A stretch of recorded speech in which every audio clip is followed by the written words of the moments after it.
Hi, David Weck here, and today I'm going to teach you something called the striking step. It's about creating a pulse of power throughout your body that connects your body from the hand to the foot. It's going to effectively give you a power pulse of efficiency where we wedge the body to harness the gravity-ground reaction force with better timing and position to give you more efficient running stride. I'm going to teach you two techniques to drill it and learn it, and then I'm going to show you how to apply it so that you can learn to run with greater efficiency. You're going to begin by making a fist, but it's not going to be a conventional fist because this is a very constricted posture. That's why we instruct runners, never clench a fist when you run. So what you're going to do rather than this is you're going to fold the fingers flat for this and just wrap the thumb around it. I'll be using a core fist, and you can learn more about the core fist at weckmethod.com, but for right now, fast and easy is right here. Fold the fingers flat. You begin with an uppercut, just clapping the hands together. It's not about hitting it hard, it's about the timing. And what I want to do is I'm going to land on the right foot, I'm going to connect with the right hand. And so it's just this motion right here. You want to set up through a power position so it's not a lot of arch in the back, and you just want to time that sequence. And it's just, think of it as a super fast, instantaneous pulse of power that as soon as it hits, it just disappears. So you're not carrying tension. And it's that timing and positioning here. You can pick up the pace, and what you want to feel is imagine that when the hand is striking here, imagine that it's the heel that's striking up to the hand. So there's a connection, it's unification. The hand is the foot to make that happen. Okay, you're obviously going to do that with both sides. You can switch, and it's just getting that timing right, that little power pulse. So that's your first drill. And just drill that full balance on the foot to striking. And I will sometimes do sort of just a 1, 2, 3 and pause it.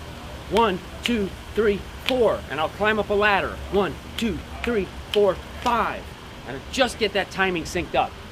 Next technique is a run and punch against a surface. You want enough weight that it's going to prevent you from moving forward.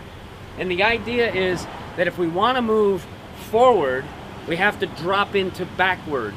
And that dropping backward is going to wedge the body forward. Don't hinge forward at the hips and push and lean. Power position so you're leading from the pelvis, and then it's just run and punch together. And as soon as boom, boom, boom, boom, boom, as soon as the foot is landing, you're projecting the punch forward. And it's not a fighting punch, it's a projecting punch where I'm just wedging, and that picture like you were doing a plank or a push-up where it's just that solid, it's connected to my core, and you can even keep it inside the hip joint. And the idea is if the bag isn't there and I boom, it's going to send me forward, boom, send me forward, and the bag stopping me teaches me how to just relax, drop my weight down. The bone alignment through the power position, the fist and the foot gives me a wedging effect where I'm harnessing the gravity-ground reaction force and creating what we call effortless power. And you can do this as a conditioning exercise as well. If you just run and punch, make sure that the timing is on, and then increase the speed. Do that between 1 and 4 minutes. You'll have a nice little cardio set, but more important for the purposes of this exercise and technique is you're going to start to create that connection where boom. So you practice those two techniques, you get comfortable with the timing. Now you go to apply it. The next time you go out for a run, you start very slowly. And the idea is that you're just going to connect, and you're going to imagine that when the foot hits, it's a strike. Don't chase it. Gravity's coming down at 9.8 meters per second squared, so let it come to you. So it's here, here, here, here, here, and you just run and pulse, and boom, it's a pulse of power that as soon as that foot hits and the hand you visualize as boom, there's a connection, make it disappear as fast as it happens, and just change to the other side. And you just sync that up. Boom, boom, boom, boom, boom, boom, boom. And you go nice and slow. I'm not actually jogging because we're not in this space, but it's just that simple. And imagine that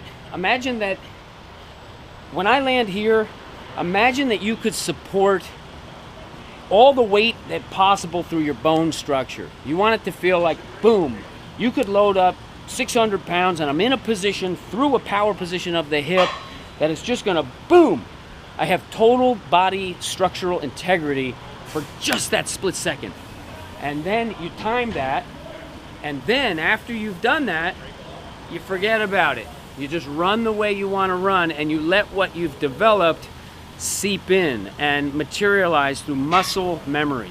The more you do the drill here, and you can turn the wrist to palm down, turn it to facing you, boom, boom, boom, create a little spiraling action in it. But the more you assimilate that timing and the positioning, the more it's just gonna ingrain muscle memory. Then you'll be able to use it and apply it, and then it's just gonna change that timing, just sync up the hands and the feet. Any good runner will tell you that the hands lead the body. The hands will dictate the pace, and you wanna time it up so that the hands and feet are perfectly synchronized to create a cleaner ground strike. And we call it a ground strike for a reason, because it's the force that you hit the ground. As long as the structure is not collapsing, you want to hit the ground nice and hard, nice and fast, so that you create a better stride length. And if you have the structural position, it doesn't beat you down, it actually fortifies, and you create bone density through that striking action onto the ground. So I want you to try that out. If you have questions, send them in. I want to answer the questions for you, because this is a really useful technique. The people that I've taught it to, it's transformed their Tough Mudders and their Spartan races and their half marathons, because they feel that. And then you want to advance it, you go to weckmethod.com, you learn the core fist, and what this does is it changes the internal balance so that you can actually use tension now to create relaxation and looseness in the core. It's sort of opposite of what happens when your hand's here. So, like I said, for now, just fold the fingers flat, run and punch into the pad or the bag, do your little uppercut, pop, pop, pop, go out and apply it, and see what happens. Watch my other tips for head over foot, power position, because it's a whole body, systemic unity is what we want, and I'll bet you'll be a better runner. And if you're not, ask me questions and we'll dial it in, and you will be. Check us out at Weck Method and weckmethod.com. Stay tuned for more tips. Thanks.